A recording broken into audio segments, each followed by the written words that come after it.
All right, so now we are going to start with another topic of common rules. देखिए common rules by its name बड़ा clear है कि वो rules जो common हो, ठीक है?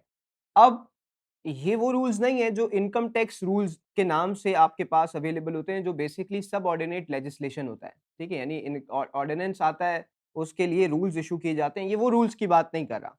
ये कह रहा है ये एक्ट के अंदर ही, यानी इस लॉ के अंदर ही, इनकम टैक्स ऑर्डिनेंस के अंदर ही बेसिकली जो है वो आपके पास हमने कुछ जो है वो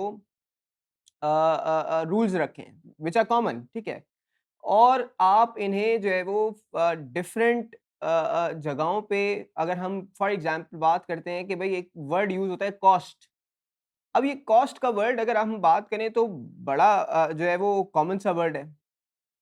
हर हेड में यूज़ हो सकता है। रिसीट ऑफ इनकम की बात करें, फेयर मार्केट वैल्यू की बात करें, करेंसी की बात करें, तो हमने कहा भाई ये वो चीज़ें हैं कि जो which are very much common ना। तो अब लॉ क्या कह रहा है? लॉ इसके लिए बात कर रहा है कि भाई हमने instead of just duplicating the things, ठीक है, हम ये नहीं कर रहे कि हम हर जगह पे बार बार जो है जहां पे word fair market value use हो हम वहां पे बताएं कि फेयर मार्केट वैल्यू क्या होती है। तो हमने क्या किया, हमने जो है वो आपके पास एक ही साथ जो है वो चीजों को आपको बता दिया, ठीक है, कि एक जगह पे हम लिख रहे हैं कॉमन रूल्स के नाम से, एक अलग से चैप्टर हम जो है वो यहाँ पे आपके पास मेंशन कर देते हैं, ताकि जब भी आपको इस तरह के वर्ड्स के बारे में, इस तरह की चीज़ों के बारे में रूल्स पता करने हों, तो आप इस टॉपिक के अंदर आएँ और इसके ऊपर आप जो है वो देख लें इसको।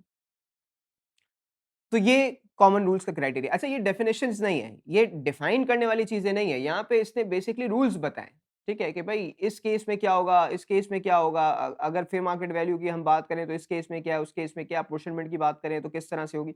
तो ये इस तरह के रूल्स हैं, तो ये डेफिनिशन नहीं है, वरना तो सेक्शन 2 में बता देता। अब आपके साथ जो कॉमन रूल्स डिस्कस किए जा रहे हैं, ठीक है? कुछ की बात इनकम फ्रॉम प्रॉपर्टी के अंदर है, कुछ की बात एसेट्स के अंदर है और बाकी जो रह जाते हैं उसकी बात आपके सामने जो है वो यहाँ पे प्रेज़ेंट की जाएगी, ठीक है? तो starting with apportionment of deductions. देखिए, जब हम अपॉर्शनमेंट ऑफ डिडक्शंस की बात करते हैं तो बड़ा एक कॉमन सी बात है, ठीक है? अपॉर्शनमेंट ऑफ डिडक्शंस की क्या बात है कि भाई अगर आप कोई खर्चा करते हैं और आपको पता है कि आपने ये एक्सपेंस क्यों इनकर किया है, ठीक है? किस चीज़ के लिए इनकर किया है, ठीक है? तो भाई बड़ी आसान सी बात है कि भाई अगर आपने एक्सपेंस इनकर किया है, तो क्यों इनकर किया? भाई जैसे मैं एग्ज़ाम्पल देता हूँ आपको। एक ड्राइवर है कि जो आपने अपने पास रखा हुआ है। अच्छा भाई, ड्राइवर जो है वो आपने फॉर एग्जांपल आप उनसे जो है वो जो ड्राइव करवाते हैं वो घर के लिए भी करवाते हैं और ऑफिस भी लेके चले जाते हैं। ऑफिस के वहाँ पे जो है आप चीज़ों के अंदर उसको उसको यूज़ करते हैं। तो क्या मैं ये कह सकता हूँ कि मैंने ये ड्राइवर सिर्फ़ घर के लिए रखा हुआ है? ठीक है, बड़ी सिंपल सी बात है, नहीं कह सकता भाई।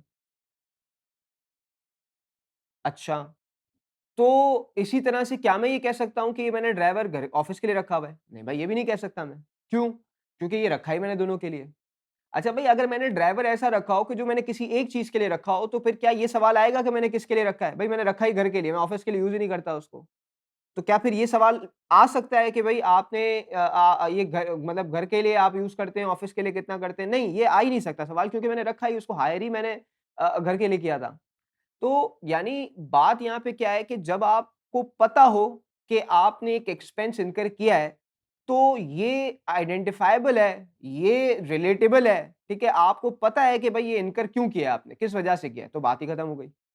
लेकिन अगर आपको ये पता ही ना हो कि ये एक्सपेंस आपने क्यों इनकर किया है, ठीक है? तो फिर यहाँ पे बात सवाल जो है वो पैदा होगा कि भाई आपने अगर एक्सपेंस इनकर किया तो क्यों किया? ठीक है? तो जवाब क्या होगा इसका कि भाई एक्सपेंस इनकर अगर मैंने किया, तो अब आपके पास जो है वो, अगर आप रिलेट नहीं कर पा रहे, तो फिर आपको लगेगा कि यार शायद मैंने इसके लिए किया हो, शायद मैंने इसके लिए किया हो, ठीक है?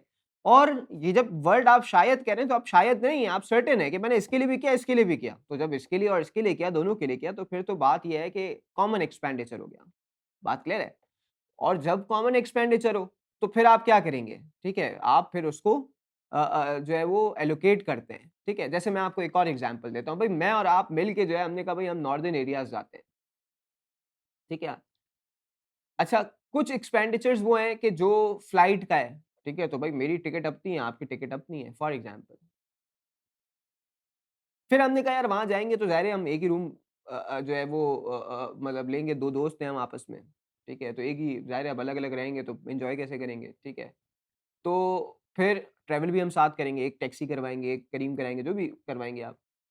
फिर जहाँ-जहाँ जाना होगा ज़ाहिर है लंच भी साथ करेंगे, डिनर भी साथ करेंगे, ब्रेकफ़ास्ट भी साथ करेंगे, ठीक है? कॉम्प्लिमेंट्री अगर ब्रेकफ़ास्ट है तो एक अलग इश्यू है। तो यानी बात क्या हुई कि अगर मैं इसमें पूरी एग्ज़ाम्पल के अंदर, इस टूर के अंदर मैं कहूँ टिकट, तो आप कहेंगे भाई स्पेसिफिकली दोनों की अलग-अलग है, नाम पेश हुई हुई है। लेकिन अगर मैं इसके बाद होने वाले इन एक्सपेंसेस के इनकर करने की बात करूँ, तो मैं क्या कहूँगा? मैं क्या ये बता सकता हूँ, मैं कह सकता हूँ पूरा का पूरा आपके लिए इनकर हुआ? नहीं। क्या ये कह सकता हूँ कि पूरा का पूरा मेरे लिए इनकर हुआ? नहीं।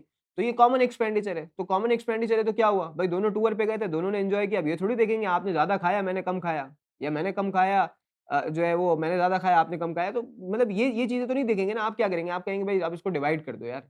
ठीक है, अब इसको आप जो है वो एक्सपेंस कर दो। हाँ, अगर उसमें होटल के अंदर भी हमने फॉर एग्ज़ाम्पल रूम्स भी अलग-अलग बुक किए थे, तो भाई ठीक है, अब ये स्पेसिफिकली हो गया कि भाई रूम एक अलग, एक रूम अलग हो गया। बात क्लियर है?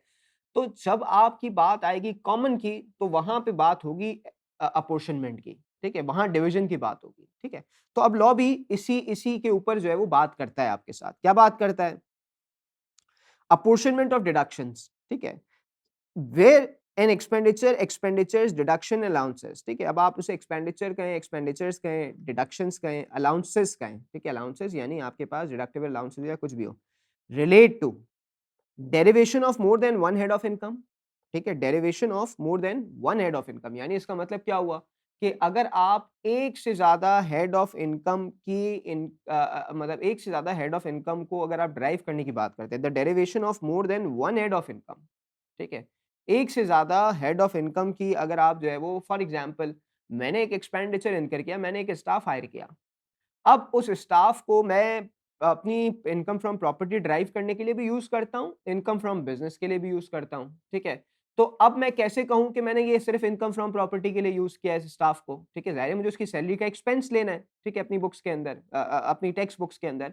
तो मैं इनकम फ्रॉम प्रॉपर्टी में ले जाऊँ या मैं इनकम फ्रॉम बिज़नेस में ले जाऊँ, तो आप क्या कहेंगे? आप कहेंगे कि देखिए आपने इसको दोनों के लिए इनकर किया है, ठीक है? आपने more than one head of income के लिए ये एक्सपेंस इनकर किया है, तो it cannot be specifically allocated to any one head of income, rather you will have to apportion it, ठीक है? आपको उसको डिवाइड करना पड़ेगा, ठीक है?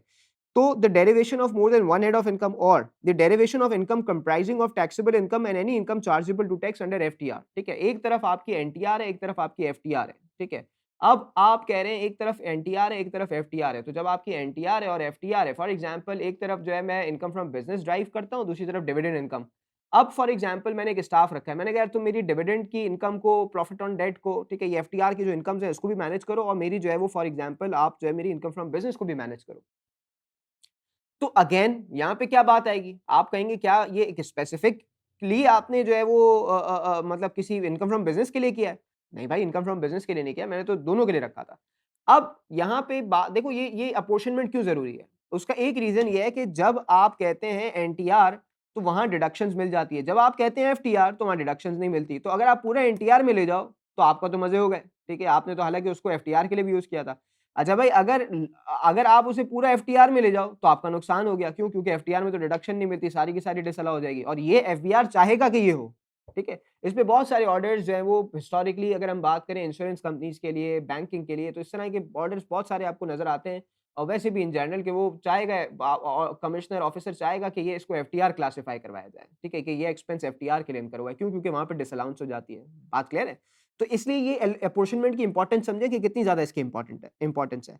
The derivation of income chargeable to tax under one head of income and to some other purpose exempt income के लिए। भाई आपने एक स्टाफ रखा, आपने कहा भाई तो मेरी agricultural income which is exempt from tax उसको भी मैनेज कीजिएगा आप, और मेरी इनकम फ्रॉम बिजनेस जो एनटीआर में फॉल करती है उसको भी आप जो है वो मैनेज कीजिएगा। तो अब इसका मतलब क्या हुआ कि अगेन एग्जेम्प्ट इनकम की बात करते हैं तो no expense is allowed under under exempt income, ठीक है? Whereas if you talk about income from business, ठीक है, तो वहां पे आपको एक्सपेंडिचर मिल जाता है। पूरा का पूरा एग्जेम्प्ट में ले जाऊं तो मेरे मेरे लिए मसला, और पूरा इनकम फ्रॉम बिजनेस में ले जाऊं तो एफबीआर मसला करेगा कि भाई ये क्या कर दिया आपने। तो दोनों के लिए तो अपॉर्शनमेंट कीजिए। तो यानी तीन जगहें वो हैं कि जहां आपको लॉ कहता है कि अपॉर्शनमेंट कीजिए, ठीक है? कहां कहां? The derivation of more than one head of income, फिर एनटीआर और एफटीआर की बात, या फिर आपकी इनकम चार्जेबल टू टैक्स और इनकम एग्जेम्प्ट फ्रॉम टैक्स की बात। बात क्लियर है?